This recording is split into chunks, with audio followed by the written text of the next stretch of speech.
Great, so we're going to get started a little early. I just want to make sure. Amanda, can you hear me? Wonderful. All right.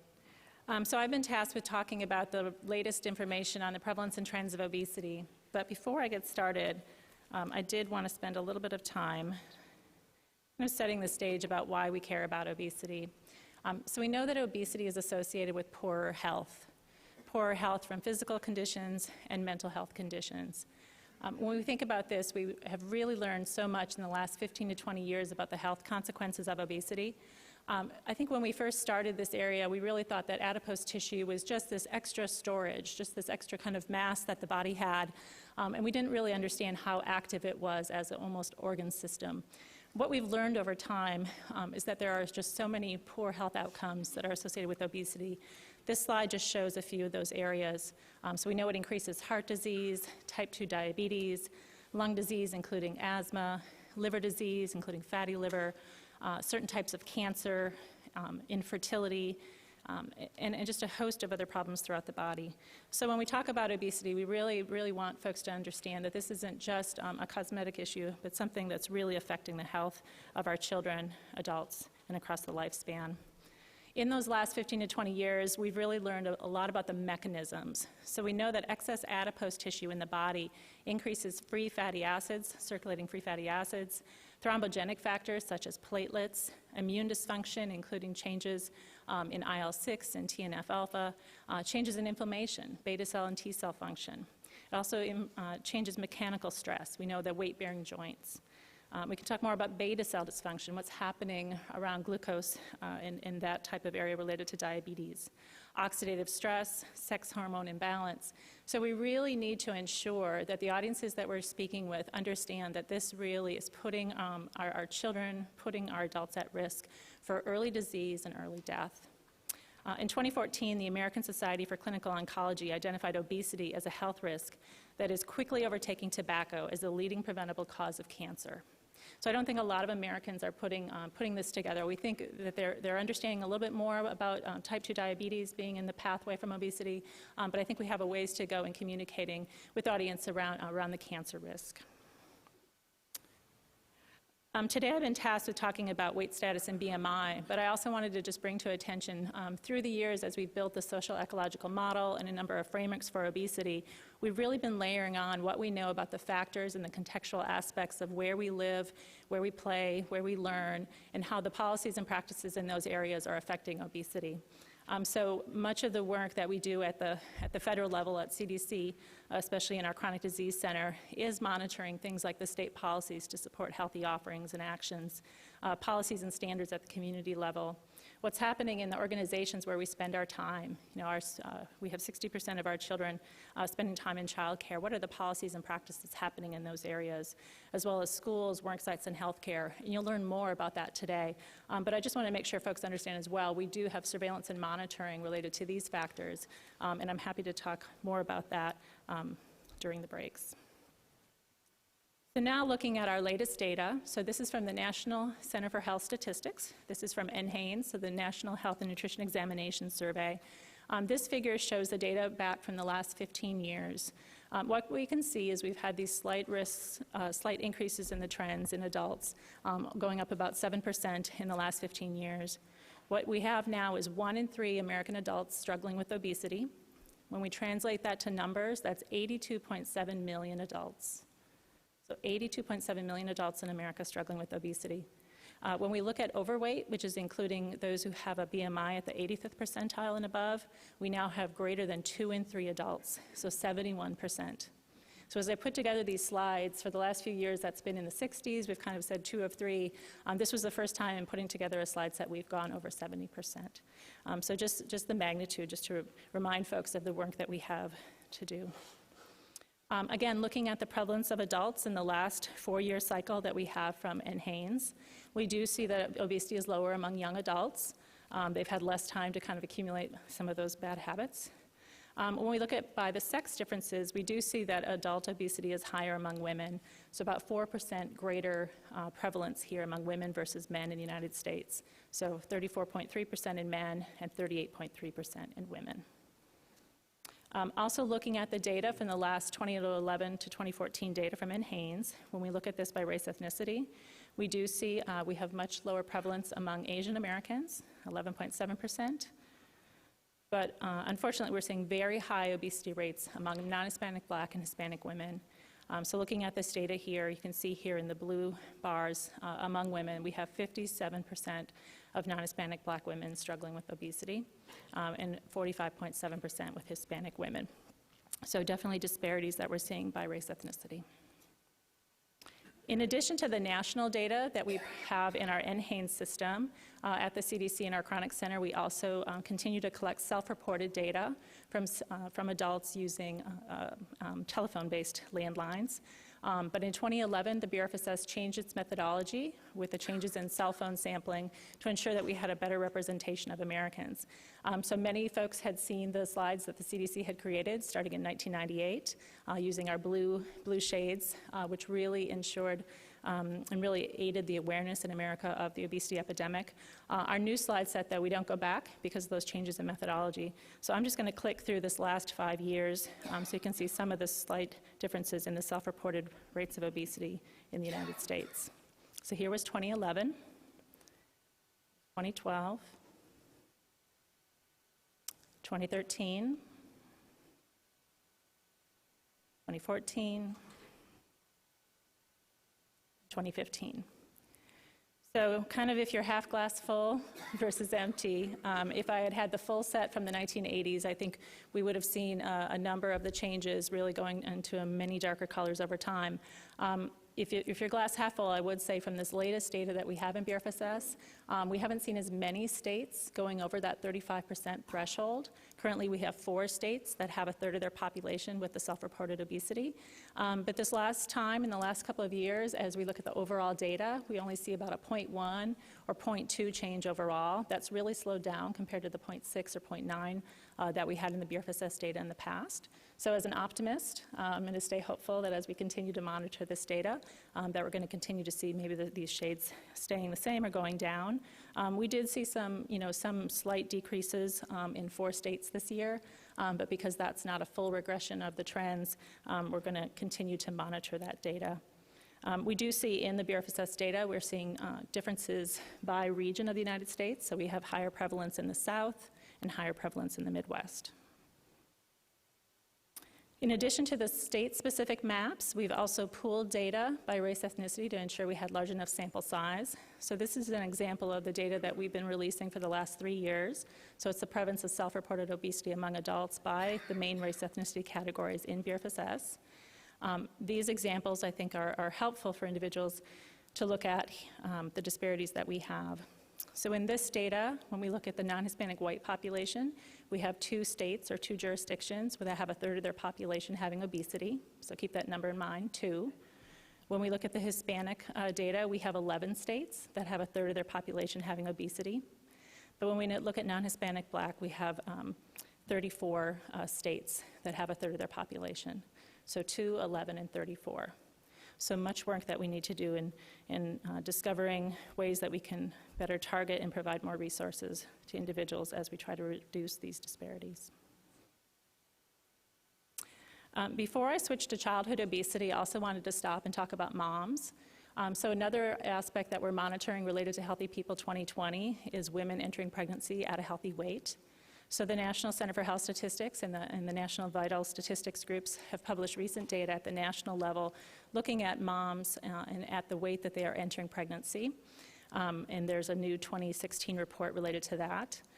Here I'm choosing to show the state-specific data, and this again is the percent of women classified as obese pre-pregnancy by state. This data actually comes from birth certificates, and so it captures information during that hospital visit about what they weighed prior to having a child. And so we know it's very important for women to enter pregnancy at a healthy weight. We know we have increases in gestational diabetes, putting them at risk for many maternal morbidities and mortality. So this is one of those areas where we're not doing very well and need to really consider ways to have women enter that pregnancy at a healthy weight, as well as maintain optimal weight gain guidelines, which the Institute of Medicine and National Academies had put out in 2009.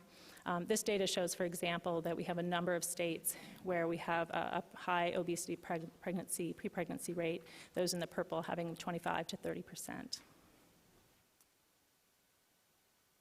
As we switch then to thinking about children, this shows the last 28 years from the National Health and Nutrition Examination Survey.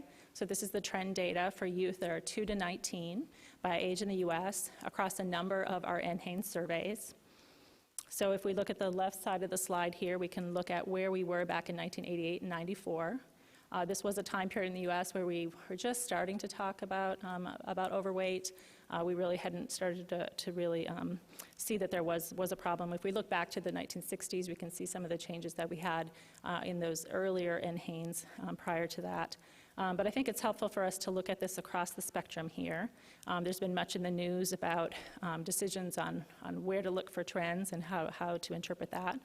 So in this current data, for example, here we can see in the 12 to 19-year-olds, which is our light lime green line, we are seeing about a doubling in that time period.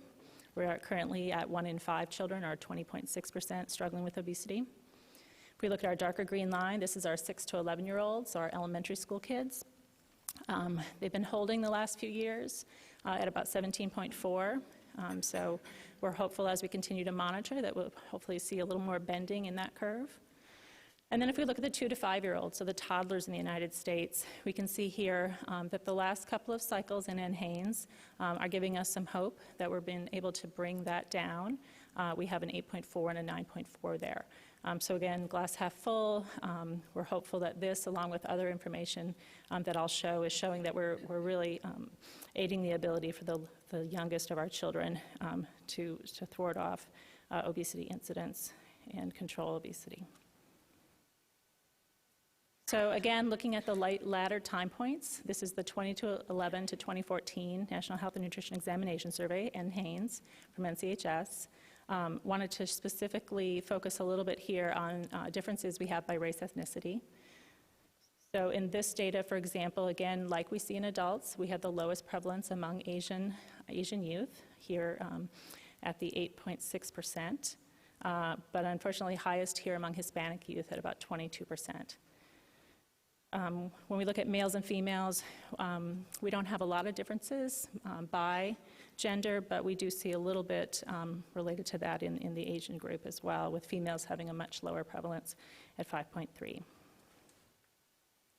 In addition to looking at overweight or obesity, we also monitor extreme obesity. So again, walking through this data, we can see here in our lime green again, which is representing our 12 to 19-year-olds, and looking across the last kind of 28 years here, starting at about 3.6%, we're now, or 2.6%, we're now up to 9.1. So this is kind of a startling figure for us to think about what this is as extreme or severe obesity.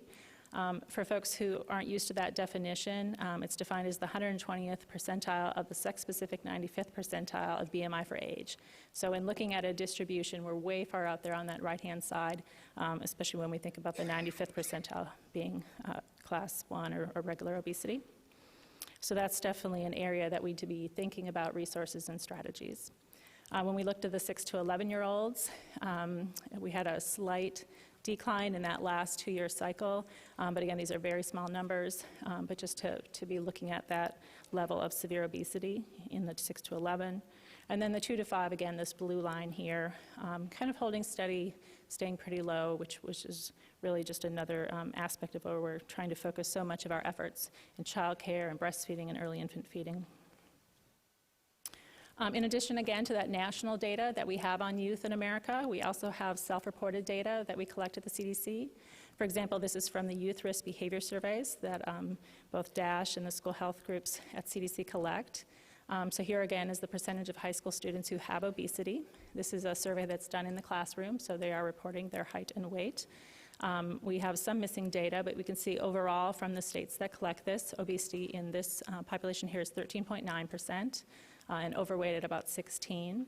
This type of data allows us, again, at that more local level to see some trends in region. This data, for example, you can see the data of the South having these higher prevalence rates here of 15.8 to 18.9%. In addition to the data that we collect in older adults, at the CDC, we also capture data, along with our partners at USDA, in children who are enrolled in the WIC program, the Women's and Infants Children Assistance Program. At CDC, we had a long-standing tradition of capturing data from the Pediatric Nutrition Surveillance System, what we called PEDNES. And again, this is low-income children or those with nutritional risk who are 2 to 4 years old who are on that USDA program. In addition, there was a couple of other assistance programs included in this data. This slide is meant to show you just kind of the long trajectory here. In general, where we completed the data with the Pediatric Nutrition Surveillance System, it was about 14.5%. So I just showed you in those earlier slides, overall in the nation we have about 9% obesity among 2 to 5-year-olds. This data does show among our low-income population we have a higher magnitude, about 14.5%. The optimist, again, looking at these slides, would say that we did start to see some shifts in the trajectory at around 2003, 2006. So this specific slide is showing the data by race ethnicity. This is over 20 million records, and so we do have enough ample sample size here to look at more subgroups, including Asian Pacific Islanders, as well as American Indian, Alaska Native. So you can see in this data, almost all of the subgroups are going down from kind of their height around 2003. With the exception, again, here of American Indian and Alaska Native children, which are over 20% here of these 2 to 4-year-olds. So just thinking about that again, in a toddler early care and education classroom of 20 children, and thinking about the number of kids in that room already struggling with obesity. So we're just putting some thought to that. This was a vital signs that we published in 2013. Again, using that PEDNES data. And when we looked at the last 3 years of data from that system, we were able to show that there were only 3 states that had increased. We had seen 19 states that had shown a small, but albeit significant, decrease in that data in those WIC populations, and a number of states with no change. So for us, this really was a glimmer into that we're hopeful that we are still, in addition to that NHANES data going down in 2 to 5-year-olds, we're now seeing these changes in the low-income 2 to 4-year-olds and some pockets that I'll talk about. So we have replaced the PEDNES with a new monitoring system for those same children that were 2 to 4 in WIC. This is from USDA's Food and Nutrition Service called WIC-PC for short. That's the WIC Participant Characteristics Survey. It's a census that happens every 2 years. And so unlike the PEDNES, which was annual, but many times only had about 42 state contributors. This is from every state, all the territories, and in addition, we have 34 Indian tribal organizations data that we're providing back to the tribes themselves. So this slide shows data that we've provided to our sister agency of HRSA, looking at the prevalence of both overweight and obesity among children 2 to 4 in this data. Overall here then, when we look at both of these, so the at-risk group and those with obesity, it is about a third of children, so 31.2%. Not too different between boys and girls, but again, we do see some higher prevalences in those groups, again, of Hispanic and American Indian, Alaska Native. If you're interested in the obesity data among these kids, I'll show a resource at the end. We currently have the 2008, 2010, and 2012 data on obesity up on our website. And in November, we have an article in press that's going to look at the trends from 2000 to 2014. And I will just say currently that data is showing some good information to help us all look at where we're going as a nation. In addition to that national state data, I also wanted to highlight some of the local level data that we're aware of. So we know a number of states have either voluntarily or mandated the use of fitness grams in their states. Some of this is at the school district level, some are at the school, but some is across as a school state policy. So this is an example of New York City's data, so the New York City Department of Health and Mental Hygiene, looking at their fitness gram data. They did have a change in some scales in the middle here, so between 2010 and 2011, so you will see a break there. But just to kind of like show the amplitude here, when we look at NHANES, I put here on the note that among 6 to 11-year-olds it is about 17%. So we see here in this New York data then it's slightly higher at 21%. And again, we're seeing the K through 5 having a lower than the older children. Again, looking at that FitnessGram data, so for those of you who, so this is usually collected through the school itself, and so trainings occur with school nurses, with school PE teachers, so it's actually taken during the school day. Remember when we used to have the scoliosis test, it's that kind of when you had your height and weight measured as part of that, and then in addition to that, now when they're doing the challenges related to physical activity, that's all built into the aspects of endurance, stamina, aerobic capacity as part of FitnessGram. So I'm just showing the BMI data. So New York City's, for example, here again is showing the Hispanic children having a higher level, as well as African American children, and again, white and Asian Pacific Islander less. So we have been hearing from a number of places across the United States that are monitoring BMI. It is varying quality. Some data is self-reported, some is through FitnessGram, other are snapshot surveys, cross-sectional cohorts. And so, I do invite folks to take a look at each of those as you look to see whether those truly are having declines. But we're excited to see this. We're excited to see that data is being captured and that we're starting to see some great success stories. Some of this is in the 2 to 5-year-olds, others in 6 to 11. So each jurisdiction has a little bit slightly different story. And this is being aided by some of our new technologies, such as electronic health records. So in painting this picture, we still have a high magnitude of obesity. We are seeing declines in our youngest children, 2 to 5. We are seeing varying magnitudes, so we see the South and the Midwest having higher levels. We see low-income children having higher levels. But we also need to think about how can we do better in monitoring. So we know with the NHANES data, for example, that we have less than 1,000 children in the 2 to 5-year-old sample. So we need to take that into account when we're looking at some of those prevalence estimates and think about the error. With WIC-PC, we're very excited to be having that every 2 years, but there is a long lag time, so it does take about 2 years to go public facing. BRFSS, YRBS, NSCH, NHIS, a various set of self-reported data, again, so some phone, in person, but we can use post hoc approaches to really kind of minimize the bias that we see in some of those data sets. Folks are becoming creative in using their Head Start data, the FitnessGram data, but we really need to ensure that we're doing good training, really looking at data errors, digit preferences and things that happen when we're working with kids, and looking at that equipment. Folks are starting to put together birth certificate and vital statistics data, so this is great again. And at the county level, looking into ways to look at synthetic estimates. But an area that I'm very excited about is the use of electronic health records. As we've moved through meaningful use, moved to such a technology-based society, there really is an opportunity here with health information technology, the ability for places to send that data to public health to really aid our surveillance. CDC created international HL7 standards in the past 3 or 4 years. We've also provided health IT sources through this IHE, I'll just leave it at that, health exchange.